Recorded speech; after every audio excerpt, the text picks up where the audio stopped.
جیسے اگر ہم سارے رشتہ دار بہن بھائی ہیں ہم، تو جب آپ جیسے مارتے ہیں اور جیسے بمبز وغیرہ کرتے ہیں تو وہ اپنے بھائیوں کو کیوں کریں گے؟ آپ اپنے بھائیوں کو کیوں کریں گے؟ حدیث میں ہے نا ایک مسلمان جو ہے دوسرے مسلمان کا بھائی ہے، ٹھیک ہے.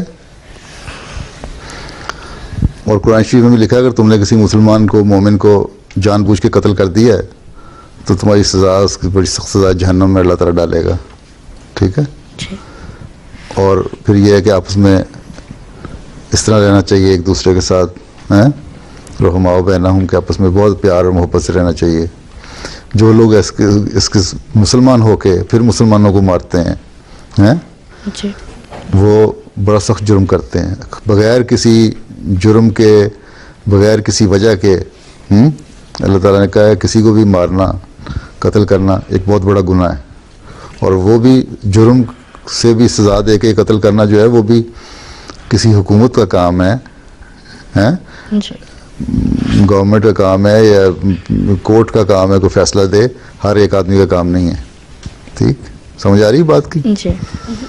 تو اس لیے جو بھی یہ کرتے ہیں نا لوگ، سوسائڈ بامبنگ ہوتی ہے یا دوسری تیسری چیزیں ہوتے ہیں یا ویسے گولیوں سے مار دیتے ہیں جس طرح وہاں ہماری مسجدوں میں کیا، یہ ساری چیزیں غلط ہیں. یہ ایک مسلمان کے ساتھ ہے، لیکن اللہ تعالیٰ نے صرف مسلمان کے لیے نہیں کل انسانوں کے لیے بھی کہا ہے کہ کسی کو بھی مارنا جو ہے نا بغیر جرم کے، بغیر وجہ کے، بغیر لڑائی کے، جس نے تم پہ زیادتی نہ کی ہو، تمہارے سے لڑ نہ رہا ہو، جنگ کر کے تمہیں قتل نہ کرنا چاہتا ہو، تو اس کو مارنا ایک آدمی کا قتل بھی جو ہے نا اس طرح ہی ہے جس نے تم نے پوری انسانیت، پوری دنیا کو قتل کر دیا.